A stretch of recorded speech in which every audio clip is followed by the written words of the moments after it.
Sir, if you do not step aside right now, I will have airport security remove you and your daughter from this aircraft. The words cut through the jet bridge like cold metal. For a second, nobody moved. Not the passengers waiting behind him. Not the gate agent frozen beside the scanner. Not the little girl holding the sleeve of his jacket with both hands. Ethan Brooks looked down at his daughter, Sophie. She was 7 years old, pale from a long hospital day, with pink headphones around her neck and a stuffed rabbit tucked under one arm.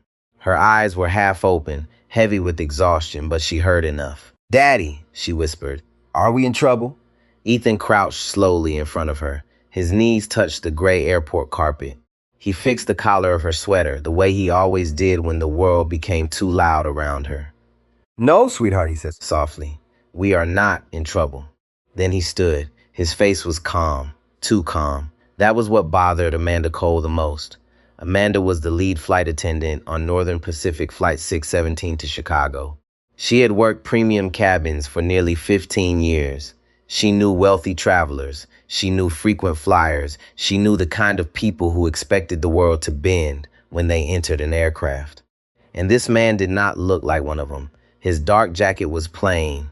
His shirt had a small wrinkle near the collar. His leather briefcase was worn at the corners. His shoes had seen too many terminals. He carried a child's backpack over one shoulder like a tired father trying to survive the end of a bad day. To Amanda, he looked like someone who could be moved. Someone who would complain, maybe. Someone who would accept a voucher. Someone who would lower his voice when people started watching. She had made that calculation in less than 3 seconds. And she had been wrong. Ethan held the 2 boarding slips she had just handed him. He looked at them again, not because he did not understand, but because the insult deserved one more moment of silence. Row 28, economy. 1 window, 1 middle. He lifted his eyes back to Amanda. "We booked business class," he said. "Both seats, 3 months ago." Amanda's smile remained in place, but warmth had left it. "There was a seating adjustment before boarding, sir." "Adjustment?" Yes. "Those seats were needed for priority passengers." Behind Ethan, someone sighed loudly. A man in a charcoal overcoat shifted his briefcase from one hand to the other. A woman near the wall glanced at her phone, then at the aircraft door, annoyed that someone else's problem had become her delay. Ethan heard all of it. He had spent most of his adult life in rooms where people used pressure without raising their voices. Airports were no different. A waiting crowd could become a weapon if someone knew how to use it. Amanda did. She turned her body slightly, enough for the line behind him to see her patience. "Sir, boarding is already closing. I need you and your daughter to proceed to your assigned seats.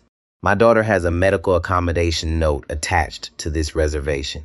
Amanda's eyes flicked to Sophie, then back to Ethan. "Yes, I see that. Then why was she moved to the back of the plane?" Amanda inhaled through her nose. Small. Control. "Sir, we are not denying travel. We are offering alternative seating." Sophie leaned closer to Ethan's leg, the rabbit pressed against her chest. Her face had gone quiet in the way children become quiet when adults forget they are listening. That quiet did something to Ethan. Not anger, something colder. He glanced past Amanda into the cabin. 2 seats near the front were occupied now. A man in a navy suit sat by the aisle, tapping at his phone with the irritated confidence of someone who believed delays were personal insults. Beside him, a woman in oversized designer sunglasses rested her head back as if none of this had anything to do with her. Those were Sophie's seats. Not because Ethan wanted luxury. Not because he wanted champagne. Not because he cared about status. Because after treatment, Sophie sometimes became sick when cabin pressure changed. Because her doctor had recommended front cabin seating when available. Because Ethan had paid for space, quiet, and the simple mercy of letting his daughter sleep without being wedged between strangers. He had done everything right. Booked early. Submitted the note. Confirmed twice.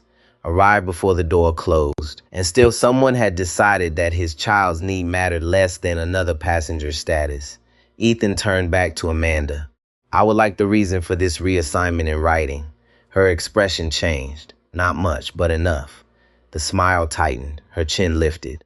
Her eyes sharpened with the sudden awareness that this man was not following the expected script. "That won't be necessary." It is necessary to me. Sir, I'm trying to keep this flight on schedule, and I'm trying to understand who overrode a documented medical accommodation. The air around them thinned. A few passengers stopped pretending not to listen. One younger man near the back of the line lowered his phone, then raised it again at a different angle. The gate agent looked at the screen in front of her as if it might rescue her. Amanda stepped closer. Sir, she said, quieter now, if you continue to delay boarding, I will have to involve the captain. Ethan nodded once. Please do. That was when Amanda felt the first real crack in her confidence. Most passengers fought in ways she understood. They got loud, they got emotional. They made threats they could not back up. Then the crew could label them disruptive, and the system would know what to do with them. But Ethan did none of that. He did not raise his voice. He did not insult her. He did not move aside. He only stood there with his daughter's small backpack on his shoulder and a folder of documents inside a battered leather briefcase. Amanda turned and disappeared into the cabin. The jet bridge fell into a strange silence. Sophie looked up at her father. Are the big seats gone? Ethan crouched beside her again. He brushed a loose strand of hair away from her forehead. Her skin felt warm, but not feverish, tired. Too tired, maybe for a minute, he said. She studied his face. Children knew when adults were lying. Sophie had learned that in hospitals, where nurses smiled too brightly and doctors used gentle voices before difficult words. But Ethan was not lying. Not exactly. He was holding back the part of the truth she did not need to carry. Inside his jacket pocket, his phone vibrated once. He did not check it. Not yet. 2 terminals away, on the private side of the airport, a white Gulfstream sat under floodlights, with its engines cold and its crew waiting for a call from his office. Ethan had not planned to use it. He rarely did. He believed commercial systems should work for ordinary people, not only for the powerful. That belief had shaped his career. It had made him respected. It had made him feared. And tonight, it was about to make this flight very difficult for everyone who thought he was just a tired father with no options. At the aircraft door, footsteps approached. The captain was coming. Captain Robert Hayes stepped out of the cabin with the slow confidence of a man who expected silence to follow him. He was in his mid-50s, tall, broad through the shoulders, with silver hair trimmed close and a uniform pressed so sharply it seemed almost armored. He had spent decades in cockpits. He knew emergencies. He knew delays. He knew nervous passengers, angry passengers, frightened passengers, and he believed he knew this kind of passenger too. A man holding up boarding over a better seat. That was the story Amanda had given him. It was the story that fit neatly into the schedule. It was the story that allowed everyone else to keep moving. Robert stopped in front of Ethan and looked past him first, toward the line of waiting passengers. That small gesture said everything. He did not see a father yet. He saw a delay. Sir, the captain said, his voice firm but polished, I'm told you're refusing to proceed to your assigned seats. Ethan noticed the wording immediately. Assigned, not reassigned, not downgraded, not taken from him after payment and documentation. Assigned. He kept his face still. I'm asking why my daughter's medical accommodation was removed without notice, Ethan said, and why our paid business class seats were given away. Amanda stood half a step behind the captain. Her hands were folded in front of her. Her mouth was tight. She looked professional, but her eyes were watching the crowd. She wanted witnesses, just not the kind Ethan was creating. Captain Hayes gave a short nod. There was an operational adjustment. Ethan looked at him for a long second. Operational adjustments usually involve weight balance, safety equipment, aircraft changes, or crew limitations, he said. Not replacing a child with 2 late connecting passengers. The line behind him shifted. Someone whispered, Wait, what? The captain's jaw moved once. I'm not going to discuss other passengers with you. You already did, Ethan said. Your crew called them priority. Amanda stepped in quickly. They are executive partner travelers. Their connection was delayed. We had to make accommodations. There it was, clearer now. Not safety, not medical need. Status. A status that apparently weighed more than a doctor's note. Sophie stood close to Ethan, one small hand still wrapped around his sleeve. Her stuffed rabbit hung upside down from her other arm. She was trying to be brave, but her eyes had changed. They were too alert now, too awake. A child should not have had to study adult power this closely. Ethan glanced down at her. You okay? She nodded because she wanted to help him. That hurt more than if she had cried. Captain Hayes followed Ethan's gaze for half a second, then looked away. Mr. Brooks, he said, reading the name from the boarding slip in Amanda's hand, we are not denying transportation. We are offering you seats on this aircraft. If your daughter requires medical care beyond what standard commercial travel can provide, then perhaps this flight is not appropriate for her. The words settled like ice. Even Amanda looked down. A few passengers stopped breathing for a moment, not loudly, not visibly, but the space changed. Ethan felt something close inside him. Not rage. Rage was too loose. This was sharper, cleaner. He bent towards Sophie. Sweetheart, sit right here for me. He guided her to the small fold-down jump seat near the galley wall. Amanda opened her mouth as if to object, then thought better of it. Sophie sat carefully, knees together, rabbit in her lap. Ethan turned back to the captain. Are you suggesting I should not have brought my daughter on a commercial flight because your airline gave away the seats that were purchased for a medical condition? The captain's expression tightened. I'm suggesting that continued disruption will not help her. Behind Ethan, an older woman in a beige cardigan lowered her voice and said, that is not right. A man beside her looked uncomfortable but said nothing. Most people did not like injustice. They simply liked distance more. The passenger in the navy suit finally rose from business class and stepped into the aisle. He was around 50, clean-shaven, expensive watch, expensive haircut, the kind of man who entered rooms as if someone had already agreed with him. Captain, he said, not looking at Ethan, how much longer is this going to take? Some of us have meetings in the morning. Ethan turned slowly. The man noticed him then, really noticed him, and seemed faintly annoyed by the requirement. Ethan asked, did you know those seats were already assigned? The man blinked. Excuse me? Did you know those seats belonged to a child with a medical accommodation? The woman in sunglasses remained seated, but her face turned slightly toward them. The man gave a short laugh. Not loud, worse, dismissive. I requested the service level I'm entitled to. What the airline does after that is not my concern. For the first time, Amanda's eyes flickered. She knew how that sounded. So did the captain. Ethan nodded once. That answers my question. Captain Hayes stepped closer. This conversation is over. You may either take the seats currently assigned to you or leave the aircraft. Sophie looked up when she heard leave. Her little fingers tightened around the rabbit's ear. Ethan saw it. The whole world narrowed to that small movement. He remembered the hospital that afternoon. The white walls, the plastic bracelet around Sophie's wrist, the way she had smiled at the nurse even after the blood draw, the way she had asked if the plane seats would be big enough for her to sleep. He had promised her they would. Promises mattered when children had already lost control over too many things. Ethan turned back to the captain. I want your full name. Robert Hayes stared at him. For what purpose? For the written complaint, for the denial of documented medical accommodation, and for the passenger handling record. Amanda's voice sharpened. Sir, threatening crew members will not help you. Ethan looked at her. I'm asking for accountability. If that sounds like a threat, you may want to ask yourself why. Silence. Hard silence. The kind that makes people aware of their own breathing. The younger man who had been recording lifted his phone a little higher. The gate agent saw it and swallowed. She had been trying to stay invisible behind the scanner, but invisibility was getting harder. Captain Hayes turned toward her. Call airport security. The gate agent hesitated. Captain, maybe operations should review the accommodation file first. Amanda shot her a look. The captain did not even turn his head. Call security. The gate agent picked up the phone. Sophie slid off the jump seat and came back to Ethan. She did not run. She walked carefully, like the floor might be unstable. When she reached him, she pressed against his side. Daddy, she whispered, I feel sick. Everything in Ethan changed.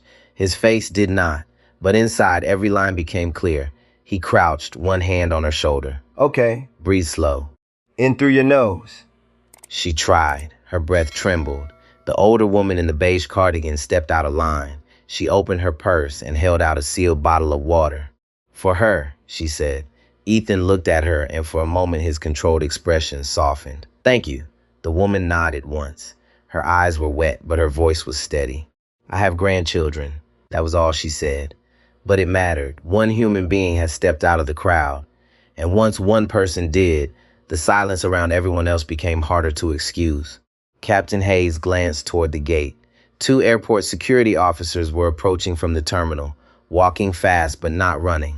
One was a woman in her 40s with tired eyes and a calm face. The other was younger, broad-shouldered, scanning the crowd. Amanda exit as if help had arrived. Ethan did not move. His phone vibrated again inside his jacket. This time, he took it out. One message glowed on the screen. Hold position. No signature. None needed. Ethan locked the phone and slipped it back into his pocket before anyone could read it. But the captain saw the movement. So did Amanda. So did the man in the Navy suit. Something in the air shifted, not enough for them to understand, enough for them to wonder. The female officer stopped a few feet away. Sir, she said, not unkindly, can you tell me what's going on? Before Ethan could answer, Captain Hayes spoke. This passenger is refusing crew instructions and delaying departure. Ethan looked at the officer. My daughter's medical accommodation was knowingly overridden for non-safety reasons. I asked for written documentation. They called you. The officer's eyes moved to Sophie, then to the boarding slips, then back to Ethan. Do you have the medical note with you? Yes. Amanda stiffened. The captain's face changed by a fraction. Ethan opened his worn leather briefcase. Inside, everything was organized. Not flashy, not hurried. A printed itinerary, a physician letter, seat confirmations, accommodation records, names, dates, receipts. The female officer took the papers. She read. The jet bridge was silent except for the low hum of the aircraft and Sophie's uneven breathing. After a moment, the officer looked up. Captain, she said, were the front cabin seats available when this reassignment was made? The captain did not answer right away. And in that pause, the truth became louder than anything he could have said. Captain Hayes looked at the papers in the officer's hand as if they had betrayed him. For a moment, he said nothing. The jet bridge held its breath. The female officer waited. She did not rush him. Her badge read Ramirez. Her eyes had the tired patience of someone who had seen too many people hide behind titles when simple honesty would have saved everyone time. Captain, she said again, were the front cabin seats available when the reassignment was made? Hayes cleared his throat. They were occupied at the time of boarding. That is not what I asked. Amanda's fingers tightened around the tablet in her hand. Her knuckles went pale. The younger officer noticed. So did Ethan. Hayes glanced toward the aircraft, then back to Officer Ramirez.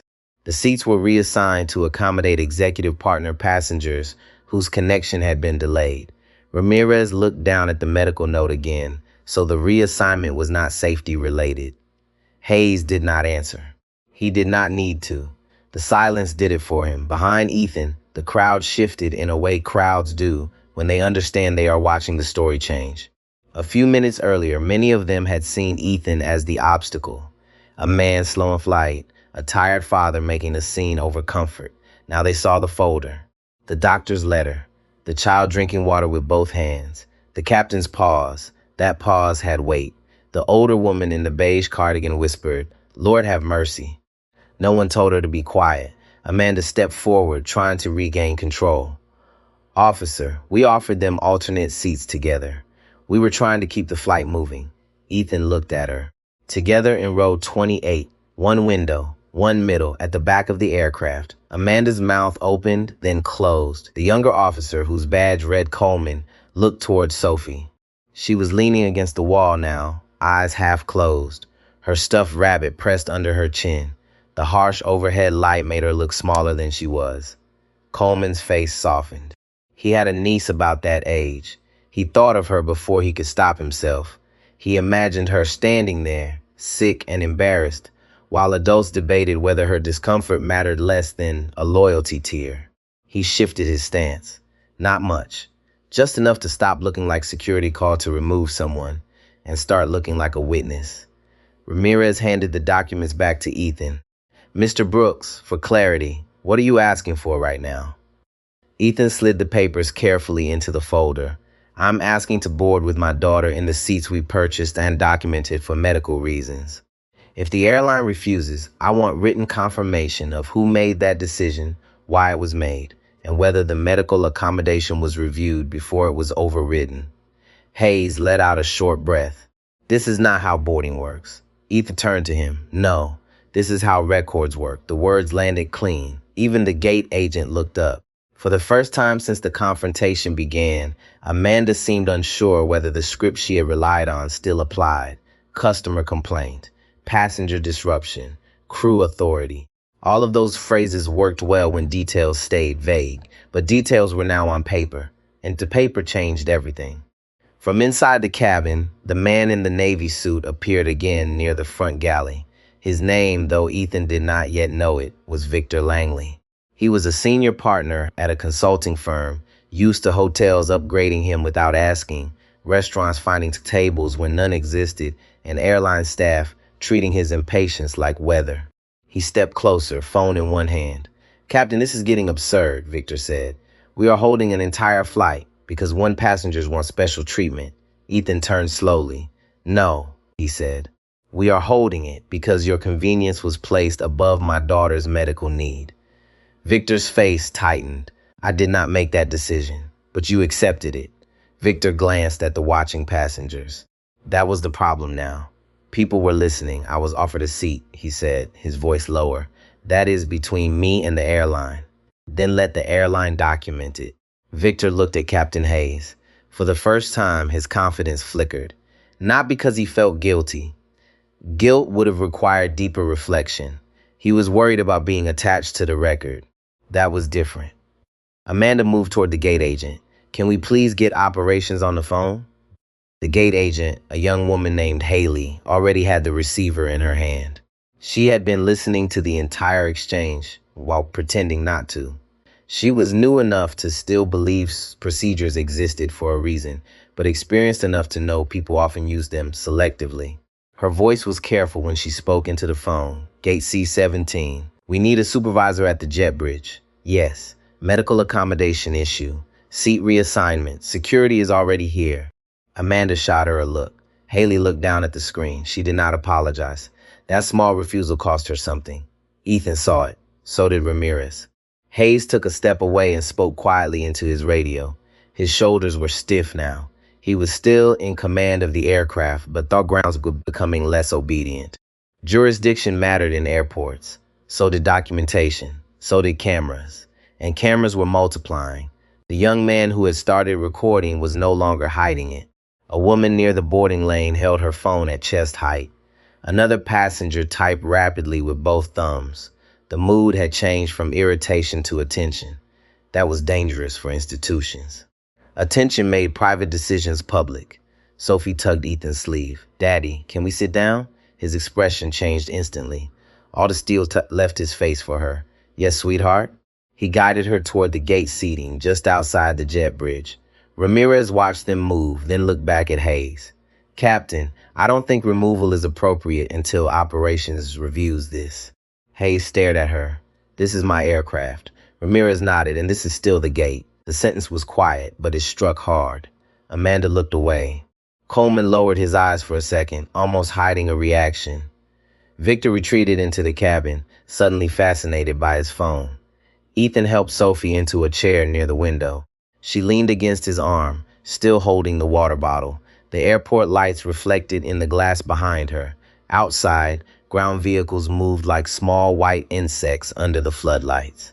Farther away, near the private aviation side, a sleek Gulfstream remained parked, still and bright against the dark tarmac. Ethan noticed it. He always knew where it was. He had not planned to use it. His office had arranged it only as a backup after Sophie's appointment ran late.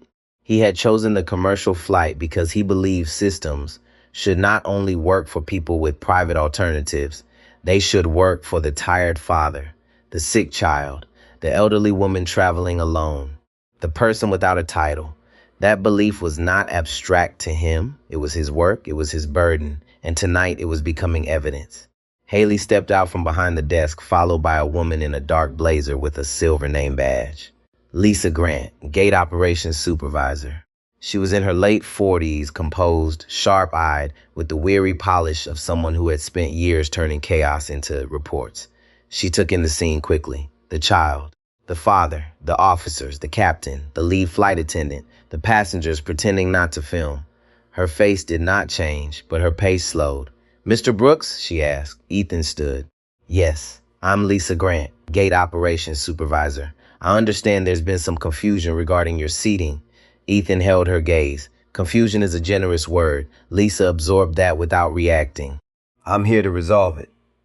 "Then I'll be clear," Ethan said. "My daughter and I purchased business class seats 3 months ago. Her medical accommodation was attached to the reservation. Those seats were reassigned to executive partner passengers without notice. When I asked for documentation, your crew escalated to the captain and security." Lisa looked at Amanda. Amanda did not speak. That told Lisa more than an explanation would have. Captain Hayes stepped in. "We need to depart. This delay is affecting crew timing and passenger connections." Lisa nodded once, but her eyes stayed on Ethan. "Mr. Brooks, if we restore your original seats, will you board?" The question hit the space like a dropped glass. Amanda turned. Hayes stared. Victor appeared again in the cabin doorway. Ethan did not answer immediately. He looked at Sophie. Her eyes were closed now, but her hand still clutched the rabbit.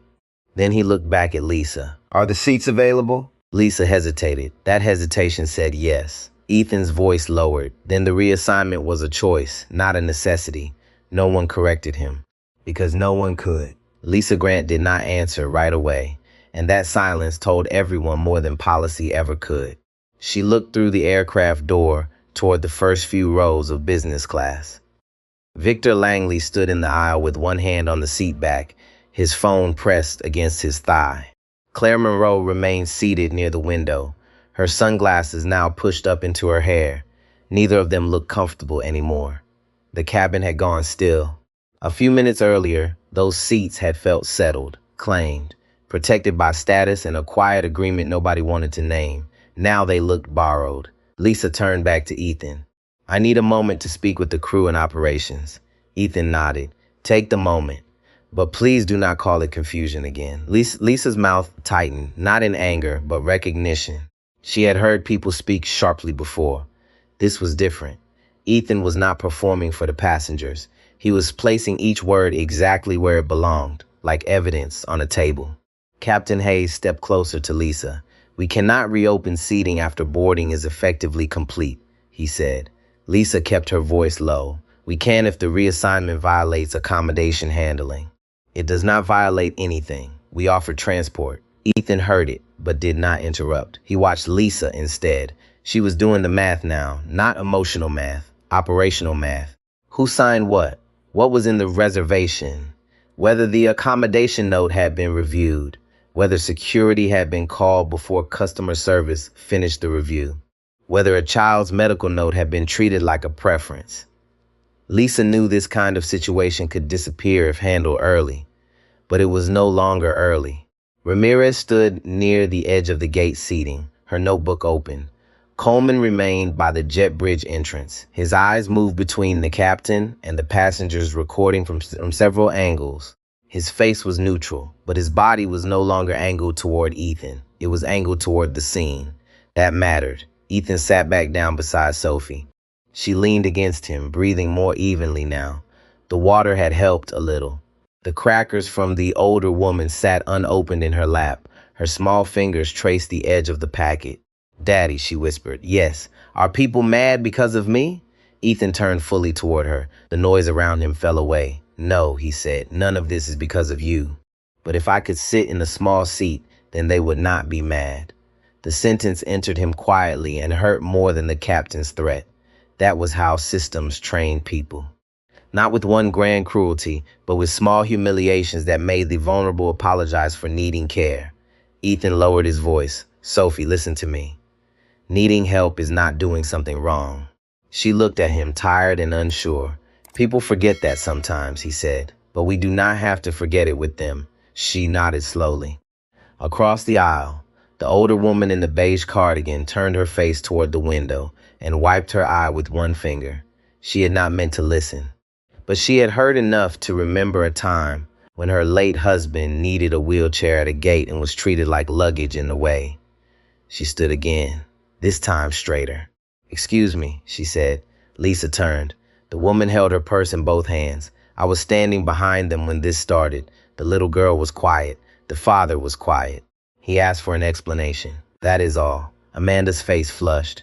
"Mom, we appreciate your concern, but this is being handled." "No," the woman said. Her voice shook, but did not break. "It was being handled badly. Now maybe it is being handled." The gate area went silent again, not because the words were loud, because they were true. A man near the boarding sign raised his hand slightly. "I saw the same thing," he said. He never raised his voice. Another passenger, a middle-aged woman in a red scarf, added. The crew told him to move before anyone looked at the medical paperwork. Haley, the gate agent, stared down at her keyboard. She had known that too. She had seen the note icon beside the reservation. She had assumed someone else had checked it. People did that in busy systems. They passed responsibility down the line until it landed on someone with no power. Tonight, it had landed on a sick child. Lisa looked at Haley, pulled the reservation history. Haley typed quickly. Amanda moved closer. "Lisa, we had a partner desk request. It came through as high priority." "I did not ask what priority it came through as," Lisa said. "I asked for the history." Amanda stopped. Captain Hayes stared at Lisa now, no longer hiding his irritation. "You are undermining crew authority in front of passengers." Lisa turned to him.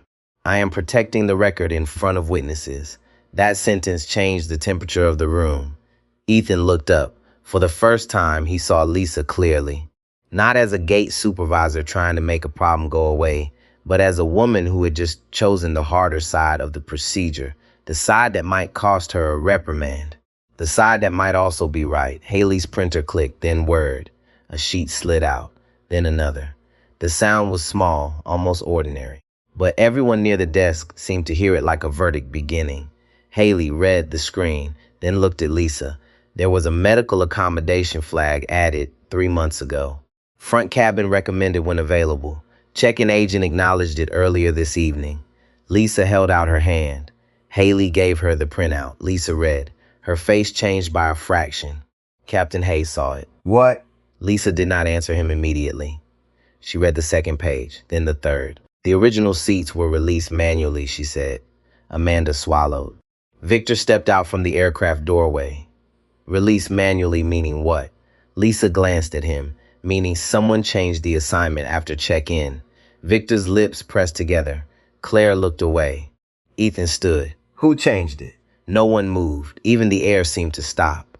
Lisa looked at the printout again. Her eyes flicked once toward Amanda, then to the captain. Amanda's voice came out low. "I approved the change after the partner desk contacted us." "And the medical note?" Lisa asked. Amanda hesitated. "I saw there was a note. Did you open it?" Amanda's eyes moved to Sophie, then away. No, the word was quiet, but it filled the gate. Ethan did not react. That made it worse. People expected anger to relieve pressure. His stillness gave them nothing to hide behind. Captain Hayes stepped in. The crew made a reasonable judgment call under departure pressure. Ethan turned to him. "A reasonable judgment call requires reviewing the facts." Hayes' face hardened. "You are not in a position to lecture me on operational judgment." Ethan held his gaze. "Not tonight, Captain?" There it was again, that calm edge. That sense of something just out of view. Lisa noticed it. Ramirez noticed it. Even Victor noticed it now. Lisa lowered the papers. "Mr. Brooks, may I ask what line of work you are in?" Ethan looked at Sophie first. She was watching him with tired eyes, still too young to understand why adults only asked that question after they had been cruel. He buttoned his jacket once. "I work in compliance." Amanda blinked. Lisa did not. Her face went very still. "What kind of compliance?" Ethan's voice stayed even. "Aviation partner compliance. Accommodation handling. Passenger escalation. Reporting integrity." The words landed one by one. Not loud. Not dramatic. But every person who understood airports understood enough. Captain Hayes said nothing. Amanda's tablet lowered slowly in her hand. Lisa looked back at the printout as if it had become heavier. Then the phone at the gate desk rang. Haley picked it up. "Gate C-17. She listened. Her eyes widened slightly. "Yes, Mom. Yes, I understand." She placed the receiver against her shoulder and looked at Lisa. "Operations says hold the flight." Captain Hayes took one sharp step forward. For what reason? Haley's voice came out smaller now. Senior review. The departure board still set on time. Everyone knew it was lying. Outside the window, beyond the runway lights, the white Gulf Stream at the executive stand remained perfectly still. Ground vehicles had begun to gather near it. Radios flickered in the hands of workers on the tarmac. Lisa looked from the window to Ethan. Ethan said nothing. He did not need to. The story had moved beyond the gate. And now the system was starting to answer. That atmosphere at gate C-17 changed after the hold order. Not loudly, not all at once, but people felt it. The captain no longer looked like the unquestioned authority in the room. Amanda no longer stood with the certainty of someone protected by routine procedure. Even Victor Langley had stopped pacing the aisle with executive irritation and started watching Ethan with careful eyes, because something about this quiet man no longer fit the story they had created for him. Ethan sat beside Sophie near the terminal window. The overhead lights reflected softly across the glass behind them. Outside, baggage carts crawled beneath floodlights. Fuel trucks moved slowly across the tarmac. Farther away, near the executive aviation corridor, the white Gulfstream remained parked exactly where it had been 20 minutes earlier, still waiting, still holding position. Sophie rested her head against Ethan's shoulder. "You okay?" he asked quietly. She nodded, though her face remained pale. "I'm tired. I know. Are we still flying tonight?" "Yes." "In the big seats?" Ethan smiled faintly. "We'll see." Children accepted uncertainty more honestly than adults did. They did not need polished language. They needed calm. Ethan had learned that during long nights, beside hospital beds and early mornings in specialist waiting rooms, fear became smaller when someone steady stayed beside it. Across the gate area, Lisa Grant stood near the desk, reviewing the printouts again. Amanda remained beside her, arms folded tightly across her chest. Captain Hayes paced once near the aircraft door, then stopped himself. Pacing looked nervous. Nervous captains unsettle passengers. But he was nervous now. Not because of Ethan, because of process. There was a difference. Ramirez approached Lisa with her notebook still open. "For the report," she said quietly, "I need to confirm the timeline." Lisa nodded. Ramirez glanced at Amanda. "When exactly was the reassignment approved?" Amanda answered carefully. "Approximately 15 minutes before final boarding." "And the accommodation note?" Amanda hesitated again. "I acknowledged there was one attached. But you did not review it." Amanda's jaw tightened. "No, Ramirez wrote that down." The scratch of her pen sounded louder than it should have. Captain Hayes stepped closer. "This is becoming excessive." Ramirez looked up calmly. "No, Captain. This is becoming documented." The sentence stayed in the air. Victor heard it too. He turned away immediately and pulled out his phone again. His voice dropped low as he walked toward the far side of the gate. "Yes, I know there's a delay," he whispered sharply. "Apparently there's some compliance issue now." Compliance. The word had started moving through the gate like smoke. Passengers did not fully understand it, but they understood enough. It sounded expensive, dangerous, official. Lisa walked toward Ethan. Her heels clicked softly against the polished floor. She stopped beside his seat and lowered her voice. "Mr. Brooks, I need to ask something directly." Ethan looked up. "Go ahead." "When you said you work in aviation compliance, who exactly do you work for?" He studied her for a moment before answering. "Regional partner oversight." Lisa waited. Ethan did not elaborate. That was intentional. Real authority rarely introduced itself quickly. People with power usually talked less because systems already recognized them when necessary. Lisa understood that, which was exactly why her concern deepened. "Did you contact someone after the reassignment?" she asked. Yes.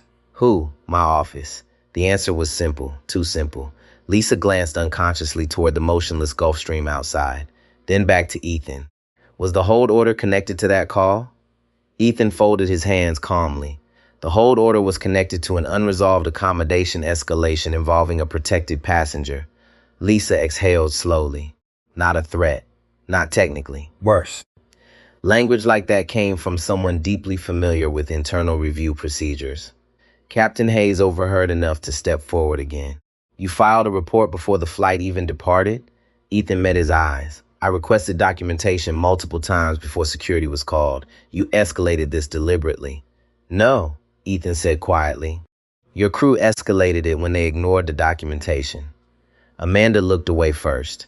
That small movement did not escape anyone.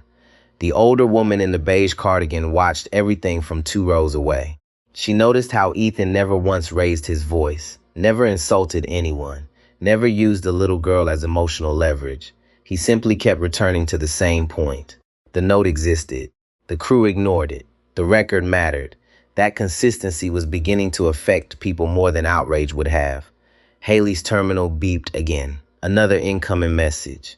Her eyes moved across the screen quickly, then widened. Lisa. Lisa turned immediately. What is it? Haley swallowed. Senior Airport Operations is requesting a direct review at the gate. Captain Hayes stared. For a seating dispute? Haley looked uncomfortable saying the next part. They referenced the executive corridor movement delay. Silence. Real silence this time. Even Victor stopped walking. Coleman looked toward the windows automatically. Beyond the glass, the Gulf Stream sat under white floodlights like a silent witness. Ground crews now stood nearby speaking into radios. Nothing moved around it without clearance. Captain Hayes finally spoke. That aircraft belongs to your office? Ethan shook his head. No. Hayes frowned. Then why is operations involved? Ethan's expression remained unreadable. Because my office oversees accommodation compliance reviews for partner aviation systems. Once a formal escalation is filed involving medical handling failure, movement clearance questions begin reaching people above the gate level. Amanda's face lost color. Victor looked openly alarmed now. Lisa's eyes narrowed slightly as pieces began locking together. This was not a wealthy passenger making threats because he had connections.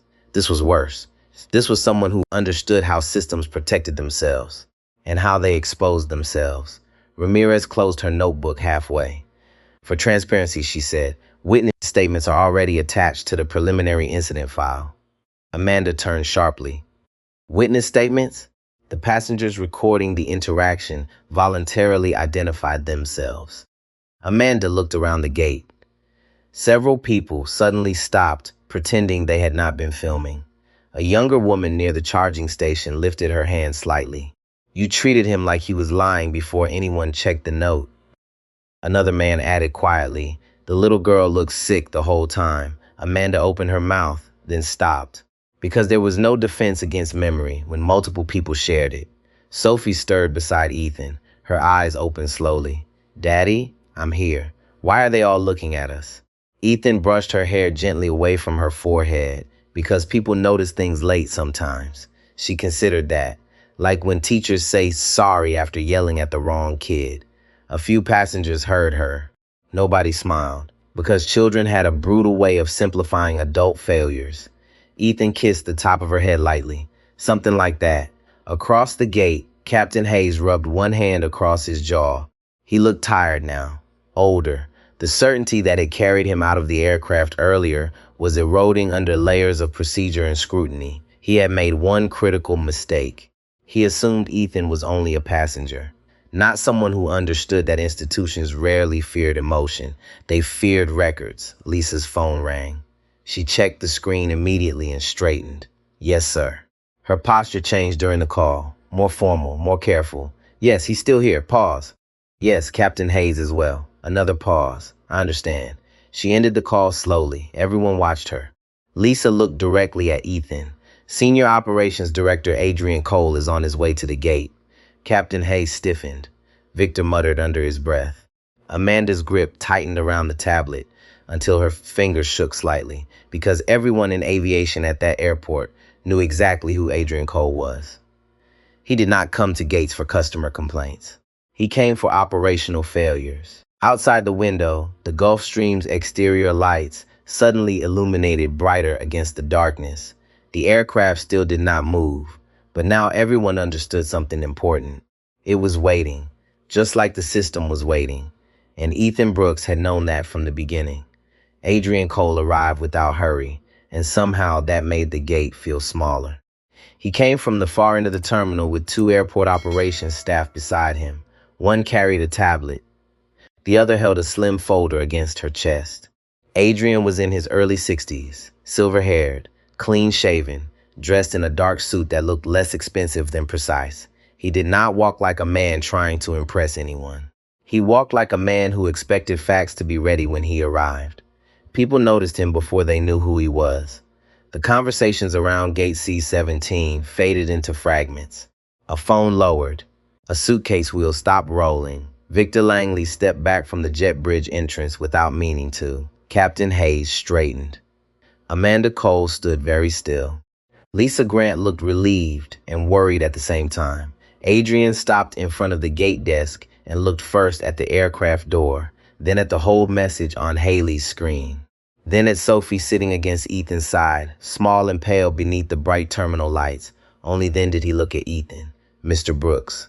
It was not a question. Ethan stood. Mr. Cole. They shook hands once. No drama, no announcement, no speech, but the handshake landed harder than a raised voice. Captain Hayes saw it. So did Amanda. So did every passenger who had spent the last half hour deciding Ethan was either stubborn, selfish, or confused. Adrian turned to Lisa. Summary. Lisa pulled the printed pages together. 2 business class seats originally assigned to Mr. Brooks and his daughter Sophie Brooks. Medical accommodation attached 3 months ago. Front cabin seating recommended when available due to post-treatment pressure sensitivity. Seats were manually released after check-in to accommodate executive partner passengers from a delayed connection. Mr. Brooks requested written documentation. Crew escalated. Security was called. Flight is currently under hold pending review. Adrian listened without blinking. When she finished, he looked at Amanda. Did you review the accommodation note before approving the reassignment? Amanda's throat moved. I saw that there was a note attached. That was not my question. Her eyes flicked once toward Captain Hayes. He did not rescue her. No, she said. I did not open it. The words were quiet. But they had nowhere to hide. Adrian made a note on his tablet. Then he turned to Captain Hayes. And you? Hayes looked offended before he looked concerned.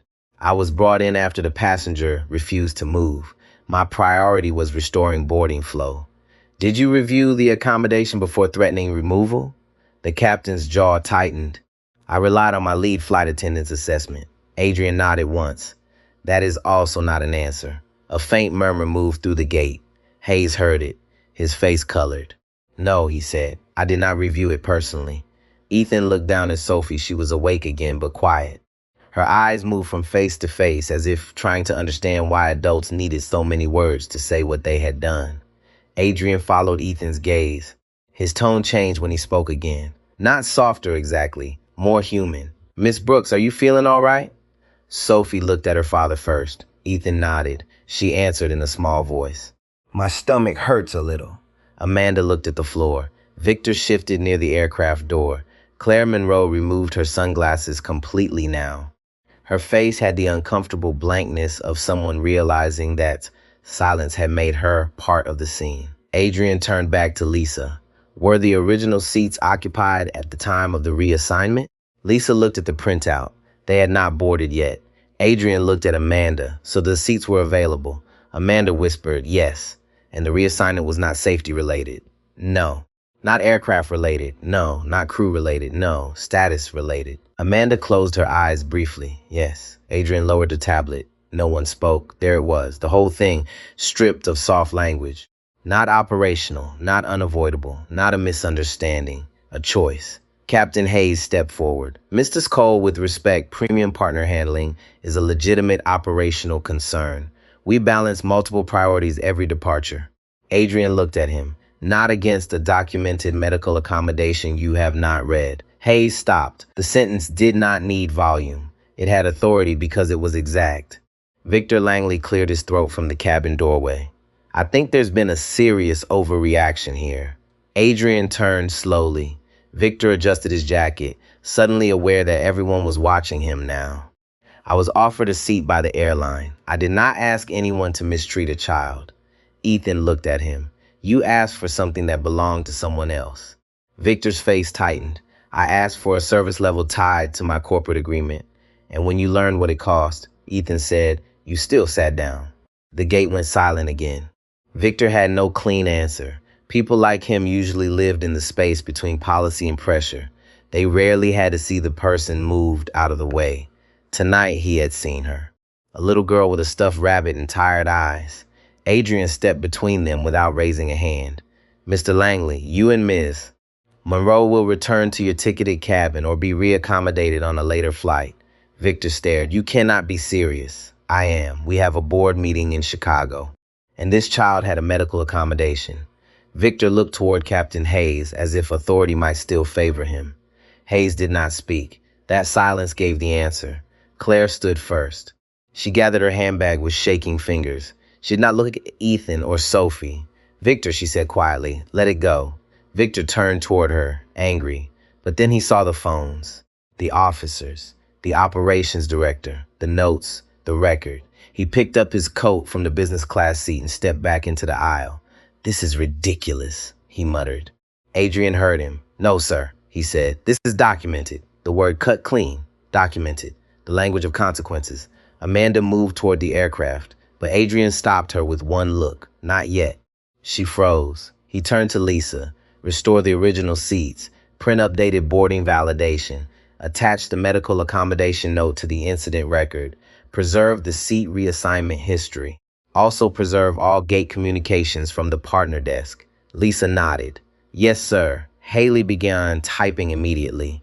Her hands shook a little, but her face looked clearer now, as if doing the right thing had given her back some oxygen. Ramirez closed her notebook. For airport security records, I'll note that removal was requested before documentation review was completed. Captain Hayes looked at her sharply. That is not necessary. Ramirez met his eyes. It is accurate. Coleman stepped closer, silent but present. Hayes looked away. For the first time all night, the captain seemed smaller than his uniform. Ethan remained standing beside Sophie, one hand resting on the back of her chair. He felt no victory. That surprised some people. They expected satisfaction, revenge, a dramatic reveal. But Ethan felt only the heaviness that comes when a preventable harm finally gets recognized. Recognition did not erase it. It only stopped it from continuing. Amanda approached him slowly. Mr. Brooks. He turned. Her voice had lost its professional polish. I made an assumption when you boarded late. I saw a tired father with a child, and I thought you would accept the change if we pushed hard enough. Ethan said nothing. Amanda swallowed. That was wrong. Yes, Ethan said. One word, not cruel, not forgiving. Just true. She looked like she wanted more from him. Absolution, maybe. A way to feel less exposed in front of the crowd. But Ethan did not give it. Apologies were not payments. They were beginnings. Haley's printer started again. This time, the sound felt different. 2 boarding passes slid out. Business class, original seats restored. Haley brought them over to Ethan herself. Mr. Brooks, she said, voice careful, your seats are ready. Ethan accepted them. Thank you. Haley hesitated. I should have asked better questions sooner. Ethan looked at her for a moment. Yes, he said. Then after a pause, but you asked them eventually. Her eyes softened. Sometimes that was the only mercy available. Not innocence, correction. Adrian checked his tablet once more. The flight can board after crew documentation is signed. Captain Hayes drew in a breath. Signed by whom? Adrian looked at him. You. Ms. Cole. Gate operations. Security will attach observations. This becomes a compliance event, not a customer service complaint. The distinction hit the gate like thunder without sound. Customer service complaints could be smoothed over with miles, vouchers, apologies. Compliance events created files. Files created audits. Audits changed careers. Ethan lifted Sophie's backpack onto his shoulder. She stood slowly, still tired but calmer now. Are we going? She asked. Yes, in the big seats? He looked down at the boarding passes, then at her. Yes, he said, in the big seats. For the first time that night, Sophie smiled, small, sleepy, real. And for Ethan, that was the only part of the victory that mattered. Boarding resumed without an announcement, and that made it feel even heavier. No one clapped, no one cheered. No one wanted to admit how closely they had been watching. The gate simply shifted back into motion. Bags rolled, coats were lifted, phones were lowered too late. People stepped into line with a new kind of caution, as if ordinary travel had become a mirror and no one liked what it showed. Ethan adjusted Sophie's backpack over one shoulder and carried his old leather briefcase in the other hand. Sophie walked beside him, still pale but steadier now. She held the stuffed rabbit against her chest, and kept looking at the restored boarding pass in her small hand. "Daddy," she whispered, "is this the real one?" "Yes," Ethan said. The big seat one? "The big seat one." She nodded, satisfied by that small certainty. For children, justice did not need a speech. It needed the promise kept. As they approached the aircraft door, Amanda Cole stood waiting. She had changed. Not her uniform, not her posture exactly, but something behind her eyes had lost its hard shine. She no longer looked like a woman managing an inconvenience. She looked like a woman standing beside the result of her own assumption. "Mr. Brooks," she said. Her voice was quiet. "Sophie." Sophie looked up, surprised that Amanda knew her name. Amanda stepped aside before they reached her, not dramatically, not like an apology for the crowd, just one clear movement out of their way. "Welcome aboard," she said. Ethan gave a small nod. Nothing more. That was enough. Inside the cabin, the air felt different. The same leather seats, the same overhead bins, the same soft lighting along the aisle. But the silence had changed. It was watchful now. Passengers who had seen Victor and Claire sitting in those seats earlier now looked away as Ethan and Sophie entered the business class cabin. The two disputed seats were empty. Victor Langley and Claire Monroe were gone. No scene, no shouting, no public removal, just procedure. That was how correction looked when power finally remembered fairness. Sophie climbed into the window seat with slow care. She ran one hand over the wide armrest like she was touching something she had nearly lost. "It is big," she whispered. Ethan placed her backpack under the seat and helped fasten her belt. "There," he said. "You can rest now." She leaned into the pillow, her eyelids fluttered. Across the aisle, the older woman in the beige cardigan passed by on her way to economy. She paused beside Ethan's row. "I'm glad she got her seat," she said. Ethan stood halfway. "Thank you for the water." The woman gave a tired smile. "Sometimes water is the only thing you can offer. Sometimes it is enough," Ethan said. Her eyes moved to Sophie, then back to him. "No," she said softly. "Sometimes it is how you tell someone they are not alone." Then she continued down the aisle. Ethan watched her go. He had spent years reading policies, audits, complaint files, training manuals, and incident reports. Most of them used careful language: passenger concern, service irregularity, communication failure. But the truth beneath all of it was usually simple. People wanted to know they had not been abandoned. That was all. Captain Hayes entered the cabin a few minutes later. The boarding line had nearly finished. The aircraft still waited at the gate. Crew documentation had been signed. Operations had lifted the hold. The Gulf Stream outside had finally begun to taxi away, its lights sliding across the terminal glass like a quiet warning leaving the scene. Hayes paused near Ethan's row. Passengers nearby lowered their voices. A man across the aisle pretended to read, but his eyes did not move. A woman 2 rows back held her breath. The captain removed his cap. That was small. But everyone noticed. "Mr. Brooks," he said. Ethan looked up. "Yes, Captain. I want to clarify something for the record." Ethan waited. Hayes spoke carefully, but there was less armor in his voice now. "When I arrived at the jet bridge, I accepted the initial report that you were refusing a lawful crew instruction over a seating preference. I did not review the accommodation file before making that judgment." He stopped. The cabin was silent. That was a failure on my part. Amanda stood near the galley, listening. Her face was pale. Haley was still at the gate desk beyond the open aircraft door, speaking with Lisa Grant. Officer Ramirez stood just outside, closing her notebook. Ethan did not rush to respond. He looked at Hayes, not with anger, but with the kind of steadiness that made excuses feel small. "Most failures start with assumptions," Ethan said. "The paperwork just arrives later." Hayes lowered his eyes for a moment. "I understand. I hope so." That was all. No forgiveness demanded. No forgiveness offered. Just a record of what had happened between two adults who knew the weight of professional failure. Hayes nodded once and moved toward the cockpit. Amanda remained near the galley. She looked at Sophie asleep by the window, then at Ethan. Her lips parted as if she wanted to say something more, but she did not. Maybe she finally understood that not every wound needed her voice near it. Some repairs began with restraint. Ethan sat down. For the first time in nearly an hour, he allowed his body to feel tired. His shoulders lowered, his hand loosened around the briefcase handle. The cabin lights reflected on the dark window, and for a moment he saw himself there, a tired father, a compliance director, a man people had mistaken for powerless because he had not announced his power. He took out his phone. There were several messages now, one from his office. Incident received. Senior review open. Travel support remains available. One from the executive transport team. Aircraft released. Standing by if needed in Chicago. One from Sophie's clinic. Please confirm arrival when able. He locked the screen without replying. Sophie stirred beside him. Daddy, I'm here. Are you important? The question nearly broke something in him. Not because it was funny, because it was pure. Because she had watched adults listen only after they realized he mattered to a system. That was not the lesson he wanted her to learn. He leaned closer. No, sweetheart. She frowned sleepily. But everyone started listening. Ethan looked toward the aisle. Amanda was securing a cabinet. A passenger was placing a suitcase overhead. Captain Hayes' voice murmured behind the cockpit door.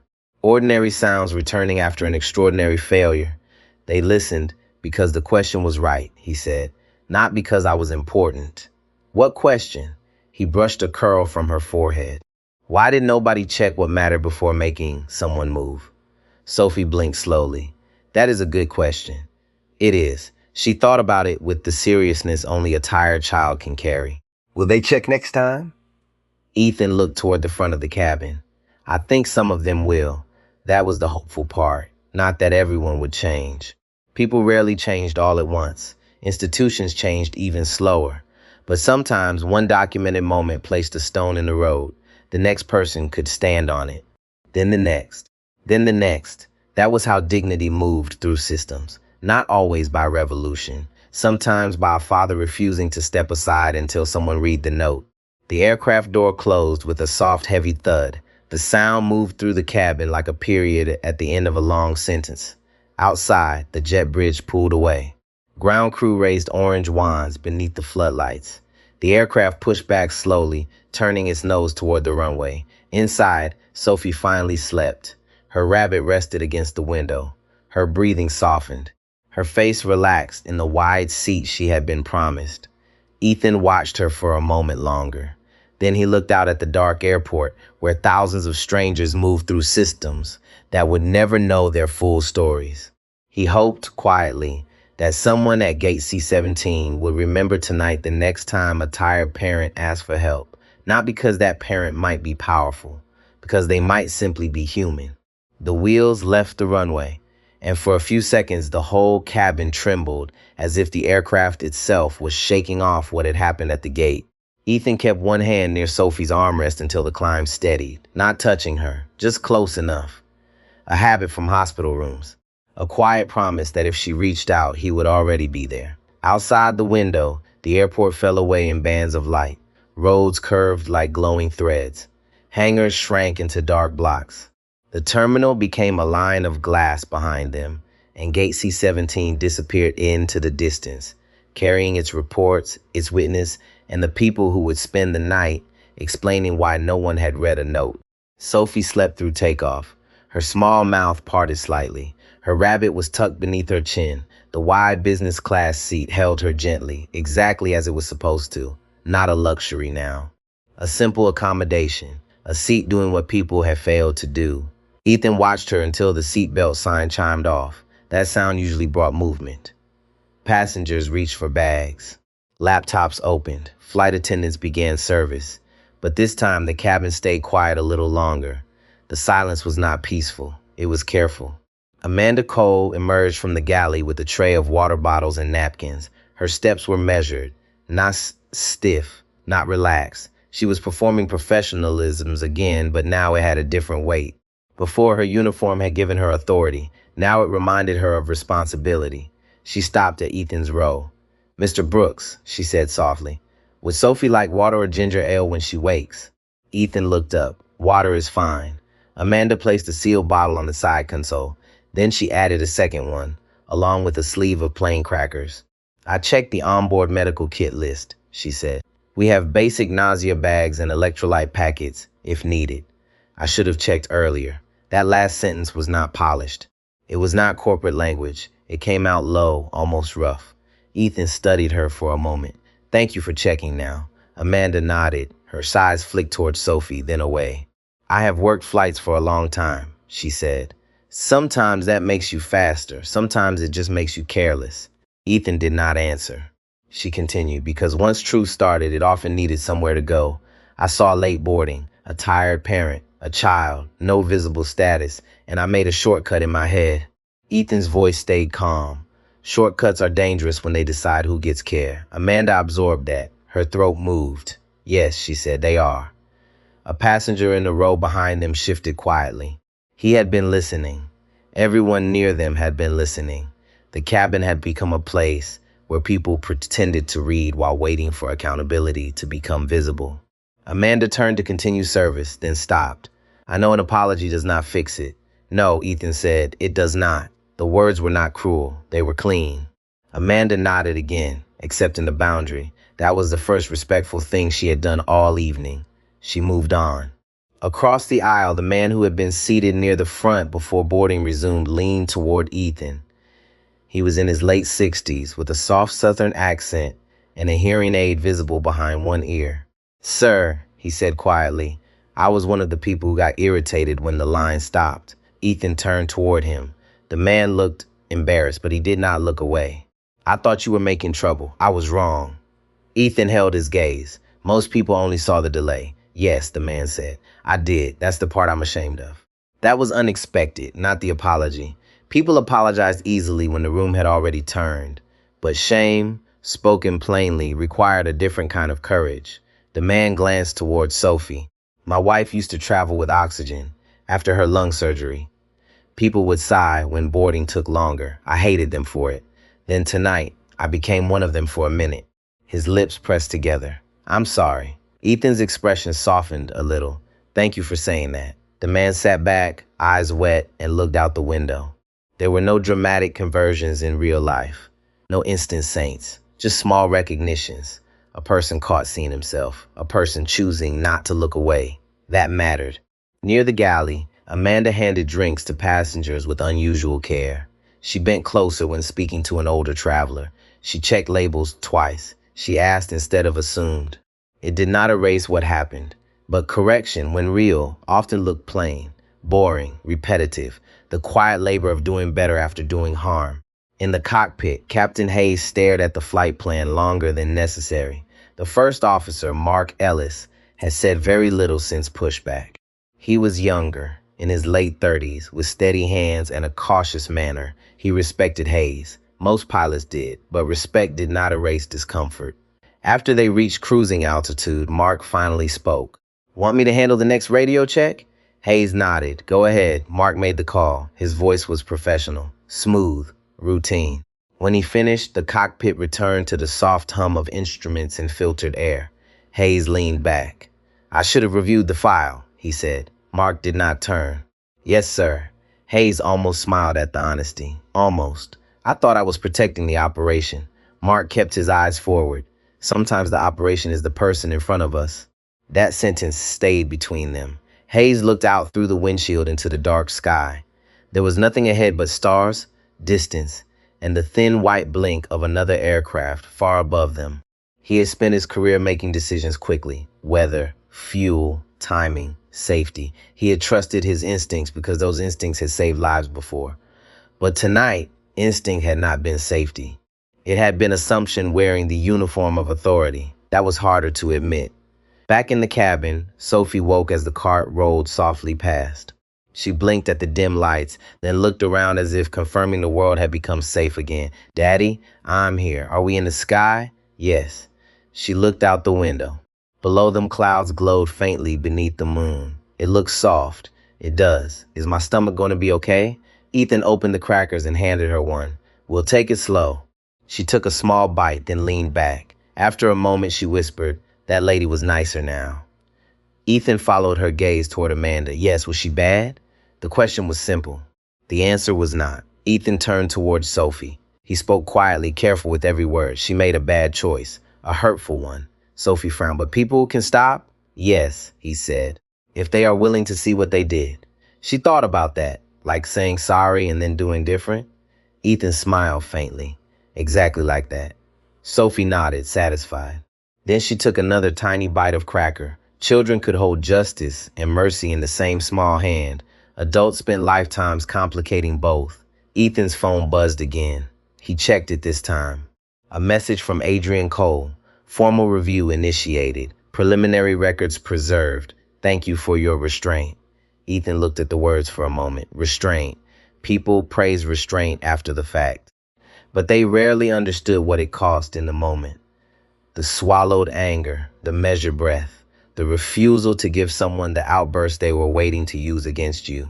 He typed back only 4 words. Thank you for acting. Then he set the phone down. A few rows back, Amanda stood alone in the galley for a moment. She gripped the edge of the counter and closed her eyes. She could still see Sophie's face at the jet bridge, the small hand on Ethan's sleeve, the way she had asked if they were in trouble. Amanda had 2 adult sons. When they were little, one of them had asthma. She remembered the panic of searching for an inhaler while strangers stared. She remembered wanting patience from the world, and tonight she had not given it. That realization did not excuse her. It broke through her. She opened her eyes and picked up the service log. Then, without being asked, she began writing her own statement. Not the safest version, not the cleanest version, the true one. In seat 2A, Ethan watched Sophie drift toward sleep again. The aircraft moved steadily through the dark. No one had fixed the world tonight, but one small part of it had been forced to look at itself. And sometimes at 30,000 feet, that was where change began. Chicago appeared beneath the clouds as a wide field of amber lights, and the cabin seemed to lean toward it in silence. The flight had been smooth after takeoff. Too smooth, almost. The kind of smoothness that made what happened at the gate feel sharper, not softer. There had been no shouting in the air, no dramatic confrontation, no public announcement. Just people sitting with what they had witnessed, each of them deciding what kind of memory they would carry off the plane. Ethan had not slept. Sophie had. That was enough. She lay curled in the wide seat, one cheek pressed to the pillow, her stuffed rabbit tucked between her arm and chest. Every now and then, she stirred when the aircraft shifted. Ethan would look over, wait, and let the moment pass. She never fully woke. Amanda checked on them twice more during the flight. Each time, she came quietly. A bottle of water, a folded blanket, a small paper cup in case Sophie felt sick. No speeches, no forced warmth, just service, finally shaped like care, Ethan noticed. He also noticed that she wrote for nearly 20 minutes in the galley after service ended. Her pen moved slowly. She stopped often. She stared at the page. Then she wrote again. Truth was rarely convenient when written by hand. As the aircraft began descent, Captain Hayes made his announcement. Ladies and gentlemen, we have begun our initial descent into Chicago. Weather on arrival is cool and clear. We expect to be at the gate shortly. Please take a moment now to secure your belongings and fasten your seatbelts. His voice was even professional, but Ethan heard the difference. The confidence was still there. It had to be. A captain could not sound broken at 30,000 feet, but something in the edges had changed. Less command, more care. After the announcement, Hayes did not switch off the microphone right away. There was a brief pause. Then he spoke again. And on behalf of the crew, thank you for your patience this evening. Nothing more. He could not say more. Not over the cabin speakers. Not with an open incident file waiting in Chicago. But Ethan understood what the pause meant. So did Amanda. She stood in the forward galley, one hand resting on the counter, eyes fixed on nothing. The wheels lowered with a deep mechanical groan. Sophie opened her eyes. Are we there? Almost, Ethan said. She looked out the window. The city lights shimmered through a thin veil of cloud. Is that Chicago? Yes. It looks like Christmas. Ethan smiled, a little. She sat up slowly, then pressed a hand to her stomach. Do you feel sick? He asked. Not too much. Good. Amanda appeared beside them before he pressed the call button. She crouched slightly, not too close. Sophie will be landing soon. If your ears hurt, you can sip water or yawn, okay? Sophie nodded. Amanda held out a small pack of crackers. For later, if you want. Sophie took it with both hands. Thank you. Amanda's face moved, not quite a smile. Not quite pain. You're welcome. Ethan watched the exchange. Sophie had accepted the kindness without knowing the cost behind it. That was good. Children did not need to carry every adult lesson. Some lessons belonged to the adults who had earned them the hard way. The landing was gentle. The runway lights rushed past the window in bright white streaks. Tires touched the ground with a soft thump. Then a long, low roar filled the cabin as the plane slowed. Sophie grabbed Ethan's hand. He held it until the aircraft turned off the runway. When they reached the gate, no one stood immediately. That was rare. Usually, the second the seatbelt sign turned off, the aisle filled with bodies and impatience. This time, people waited. Some because they felt awkward, some because they did not know what to do with themselves, some because the night had taught them briefly that rushing was not always neutral. The chime sounded. Seatbelts clicked. Bags came down. Amanda stepped into the aisle. "We'll deplane from the forward door. Please be careful opening overhead bins." Her voice was steady. Then she turned toward Ethan. "Mr. Brooks, if you and Sophie would like a moment before standing, there's no rush." It was a small sentence, but it was the right one. Ethan nodded. "Thank you." Across the aisle, the older man with the hearing aid stood with difficulty. He pulled his coat from the overhead bin, then paused by Ethan's row. "I hope your little girl feels better," he said. Sophie looked up. "I am better." The man smiled. "That's good news." Then he looked at Ethan. "I meant what I said earlier." I know. The man nodded and moved on. A woman from the rear of business class stopped next. She held her phone in one hand, but the screen was dark now. "I recorded part of what happened at the gate," she said quietly. "Officer Ramirez took my information. I did not post it." Ethan looked at her. "Thank you. I almost did," she admitted. "Then I thought maybe the child had been exposed enough for one night." For the first time, Ethan's expression softened fully. "That was kind." The woman looked down. "I wish I had spoken up sooner." "So do I," Ethan said. She accepted it. No excuse, no defense. She moved on with that truth in her hands. By the time Ethan and Sophie stood, the cabin was nearly empty. Amanda waited near the door. Captain Hayes stood beside the cockpit, cap under one arm. First Officer Mark Ellis was behind him, speaking quietly to a ground employee who had stepped aboard with a tablet. Ethan lifted Sophie's backpack and picked up the briefcase. Sophie looked at the empty aisle. Everybody left, almost. Did we make them late? He crouched in the aisle so his eyes were level with hers. No. The grown-ups made choices. The delay came from those choices. She looked at him for a moment. "So it was not me?" "No, sweetheart, it was never you."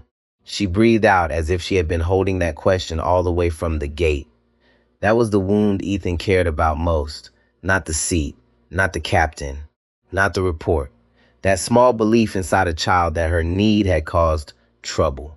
He would not let that root take hold. Captain Hayes stepped forward as they approached the door. Mr. Brooks. Ethan stopped. Hayes looked tired now, in the honest way people look when authority has met consequence. "I have already submitted my preliminary statement to operations," he said. "I included that I did not review the accommodation before supporting removal." Amanda looked at him, surprised. Ethan gave a small nod. That was the correct thing to include. Hayes swallowed. I know it does not undo it. "No," Ethan said, "but it matters." Hayes looked at Sophie. "Miss Brooks, I am sorry this flight started the way it did." Sophie held her rabbit tighter. She studied him with the seriousness of a child deciding whether an adult meant what he said. Then she nodded. "Okay, just okay, nothing more." It was more grace than many adults deserved. Amanda stepped closer but kept respectful distance.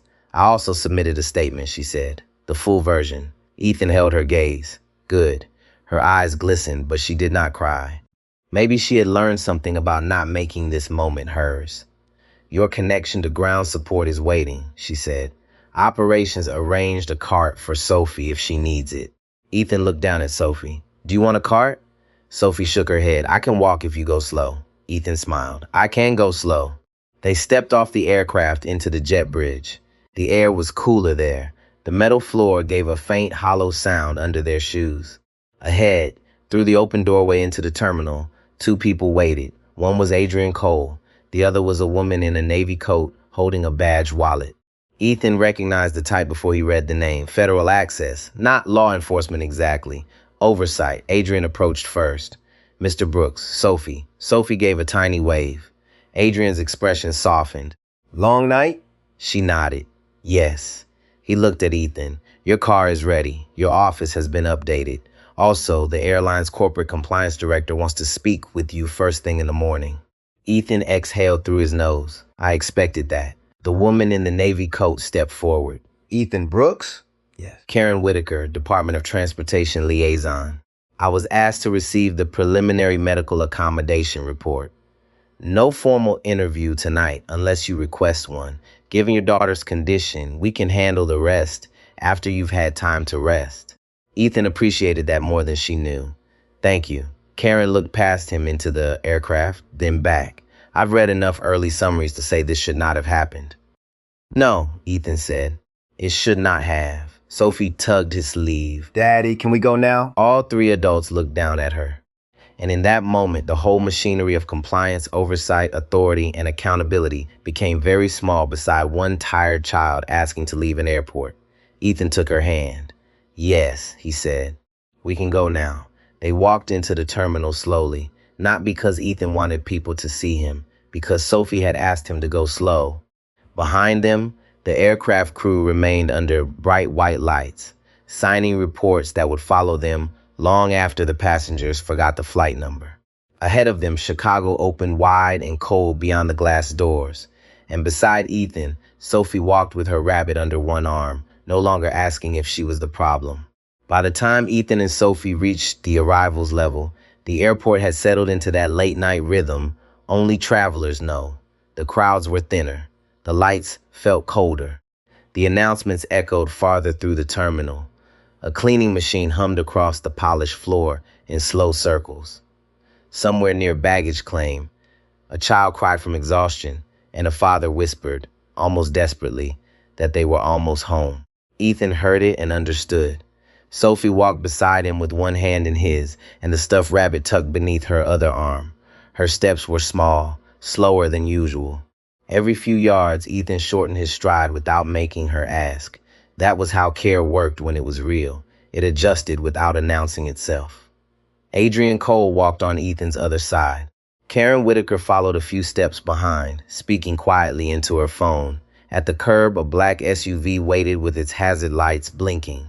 The driver stood beside the rear door, hands folded, eyes alert. He was not a limousine driver. Not exactly. He worked for Ethan's office, part of the travel support team that normally moved executives, auditors, and federal liaisons between airports and review sites. Tonight, he opened the door for a tired little girl in pink headphones. Sophie stopped before getting in and looked back toward the terminal. Are those people still in trouble? Ethan followed her gaze. Behind the glass, the airport doors slid open and closed. Strangers passed through them, carrying bags, coffees, coats, secrets, disappointments, and small victories no one would ever know about. Some grown-ups have to answer questions, Ethan said. Sophie thought about that. Like when I forget to tell the nurse I feel dizzy. A little like that. But worse? Ethan gave a small breath. Yes. Worse. She climbed into the SUV and settled against the seat. Within seconds, her head tilted toward the window. She was still fighting sleep, but losing. Adrian stood beside Ethan at the curb.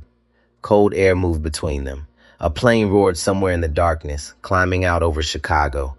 I'll make sure the record stays clean, Adrian said. No soft wording, no customer satisfaction language, accommodation failure, manual reassignment, escalation before review. Ethan nodded. That matters. It does. Adrian looked through the window at Sophie. She handled more than she should have had to. Yes. And you handled it with more restraint than most people would. Ethan looked tired now, not weak, just honest. People keep saying that because it is true. Ethan adjusted the strap of his briefcase. Restraint should not be required for someone to be treated fairly. Adrian did not answer right away. The sentence stood between them, sharp and plain. No, Adrian said at last, it should not. Karen Whitaker ended her call and stepped closer. The airline's corporate office has already requested the preliminary file. They know this will reach their legal and accessibility teams by morning. Ethan gave a slow nod. Good. Karen studied him. You could have made this much louder tonight. I had my daughter with me. That is exactly why some people stay quiet. Ethan looked at the SUV window. Sophie's eyes had closed. Her rabbit rested against her cheek. I know, he said, and that is exactly why I could not. Karen's expression changed, not sympathy, respect. She'd seen many incidents turn into reports. Most became files, some became training. A few became lawsuits. Very few became lessons, because lessons require people to look beyond liability and see the human being at the center. Tonight had that chance. Not because Ethan was powerful, because Sophie was vulnerable, because the mistake had been visible, because the paper trail was clean, because a few witnesses had chosen truth over comfort. Across the airport, inside a small operations office, Lisa Grant sat under fluorescent lights with a paper cup of coffee growing cold beside her. She had already submitted her statement. She had also attached a note of her own, short but direct. Gate operations failed to intervene before escalation. Medical accommodation flag was visible. Earlier review may have prevented harm. She stared at the final sentence before sending it. Her finger hovered over the keyboard. Then she clicked submit. In another office, near crew scheduling, Amanda Cole sat alone at a desk with her uniform jacket folded over the chair beside her. Her handwritten statement had been scanned. Her supervisor had told her not to add unnecessary personal commentary. She added one line anyway. I made an assumption based on appearance and timing, and that assumption affected a child. She read it twice, then she signed her name. Not because it saved her. It would not. There would be review. There might be suspension. There might be retraining. There might be consequences she could not soften with tears. But for the first time that night, Amanda did not want a cleaner version.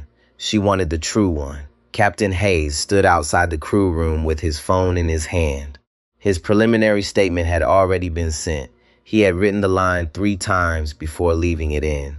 I supported removal without personally reviewing the accommodation record. It was the worst sentence in the report. It was also the most important. First Officer Mark Ellis passed him quietly. Hayes stopped him. Mark. The younger pilot turned. Yes, Captain. Hayes looked older under the hallway lights. What you said earlier, about the operation being the person in front of us. Mark waited. You were right. Mark nodded once. No victory in it. Just acknowledgement. That was all grown people could offer sometimes. Not a perfect repair. Not instant redemption. A small piece of truth set down where harm had happened. Outside at the curb, Ethan opened the SUV door and slid in beside Sophie. The driver closed it gently. As they pulled away from the airport, Sophie stirred. Daddy, I'm here. Are we going to the hotel? Yes. Will tomorrow be better? Ethan looked at the city lights passing across the window. Chicago moved around them in quiet silver and gold. Ambulance lights flashed in the distance. A bus hissed at a stop. Somewhere, people were ending shifts, beginning shifts, waiting, healing, surviving. I think so, he said. Sophie's eyes stayed closed. Good. A few minutes later, she was asleep again. Ethan watched her breathing, slow, even, safe. His phone buzzed one last time, a message from his office. Review escalated. Partner airline notified. Training audit recommended across all premium cabin and accommodation handling teams. Ethan read it, then turned the phone face down. The work would continue tomorrow. Meetings, statements, timelines, policies, corrective actions. People would argue over language. Lawyers would narrow meanings. Managers would protect departments. Someone would call it unfortunate. Someone would call it isolated. Someone would ask how to move forward without assigning blame. Ethan already knew the answer. You move forward by naming the harm clearly. You move forward by fixing the process that allowed it. You move forward by remembering that the person at the counter, in the aisle, at the gate, or holding a child's backpack was not an obstacle to the operation. They were the reason the operation existed. He looked again at Sophie. Earlier that night, she had asked if he was important. He had told her no, and he meant it. Not because his work lacked power. It had power, real power, the kind that opened files and stopped flights and made executives answer calls they did not want to take. But importance was not the lesson. Dignity was. A person should not have to be powerful to be treated with care. A child should not need a compliance director for a father to have her medical note read. An exhausted parent should not have to know the right legal words to be believed. That was the truth Ethan carried into the quiet ride through Chicago. At the hotel, the driver helped with the bags. Ethan lifted Sophie carefully from the seat. She woke just enough to wrap her arms around his neck. Did we win? She mumbled. Ethan held her close. He looked at the glass doors opening in front of them. Warm light spilled across the sidewalk. "We got home safely," he said. "That is enough for tonight." But deep down, he knew something else had happened too. At Gate C-17, a system had been forced to pause. People had been forced to look. A crew had been forced to write down the truth. And maybe the next time someone tired, quiet, or ordinary asked for help, someone behind a counter would stop and read the note before reaching for authority. That would be the real victory.